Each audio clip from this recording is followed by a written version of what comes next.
বাংলাদেশে যখন ভারত এবং বাংলাদেশ এই দুই দেশের সীমান্ত সম্মেলন শুরু হয়েছে, তার আগেই একটা ভিডিওতে বলছিলাম এটা একটা অনর্থক, কিছুই হবে না, কিছুই মানবে না।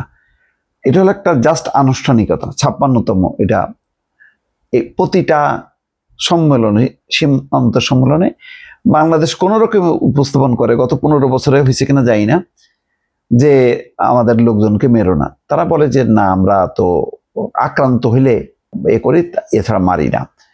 এবং এমনও 15 বছরে শোনা গেছে, যেহেতু ভারত তাদের পেয়ারের দোস্ত, দিলের দিল জানের জান, সুতরাং বলা হতো যে এই সীমান্ত হত্যা নাকি শূন্যে নামানো হবে, কিন্তু কখনো শূন্যে নামেনি, বরং বেপরোয়া ভাবে তারা হত্যাকাণ্ড চালাইছে। গত 15 বছরে আওয়ামী লীগ সরকার একটা প্রতিবাদ করার মতন সাহস পায়নি।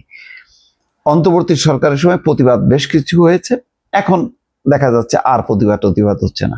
মানে এটা আল্লাহর রাস্তায় ছেড়ে দিছে, যা হবে।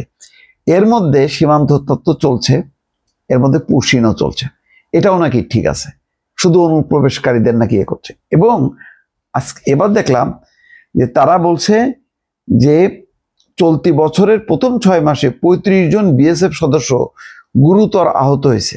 মানে বাংলাদেশের যে অনুপ্রবেশকারী, তাদের হাতে 35 জন বিএসএফ সদস্য গুরুতর আহত হয়েছে। এটা বিশ্বাসযোগ্য?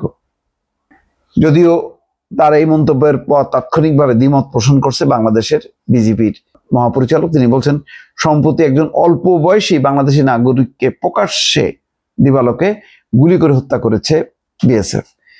ওই শিশুটি বর্ডার নিরাপত্তার জন্য কতটা ঝুঁকিপূর্ণ ছিল, এই কথাটা কিন্তু আর উত্তর দেয়নি। একটা শিশুকে গুলি করে মারাছে প্রকাশ্য দিবালোকে, একটা তরুণ। এরা মূলত হচ্ছে চোরাকারবারি, এদের হাতে এমন কোনো অস্ত্র থাকার কথা না, হয়তো চাল ডাল চিনি তেল এই সমস্ত। তারা আবার এত আধুনিক অস্ত্র শস্ত্র সজ্জিত বিএসএফ এর উপর হামলাও চালাচ্ছে এবং 35 জন আহত হয়েছে। 35 জন যদি আহত হইতো, এরকম প্রতিনিয়ত যদি হামলার ঘটনা ঘটতো, তাহলে ভারতীয় পত্রপত্রিকায় একটা কোনো লাইন আসছে যে বাংলাদেশি অনুপ্রবেশকারীদের হাতে বিএসএফ এর সদস্য আহত হয়েছে?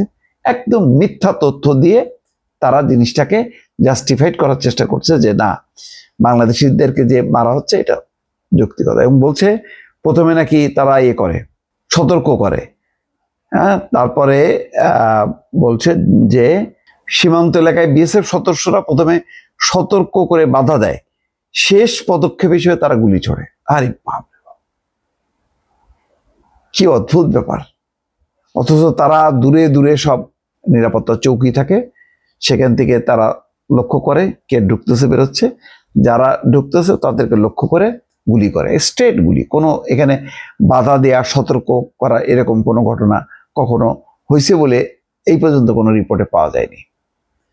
ওই একই কথা পুশিনের ব্যাপারে একই কথা বলছে, যে এটা নাকি পরীক্ষা যাচাই বাছাই করে যারা সত্যিকার অনুপ্রবেশকারী তাদেরকে করা হচ্ছে।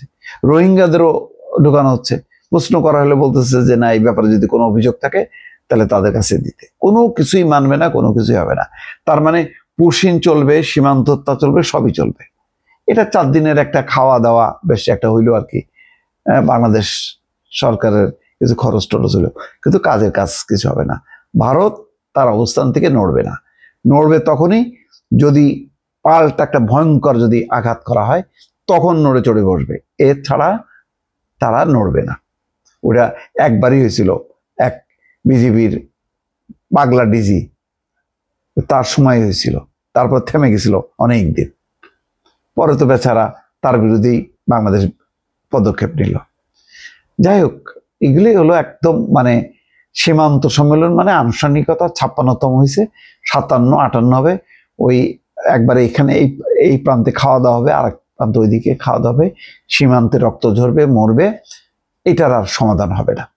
ভালো থাকবেন, আল্লাহ হাফেজ।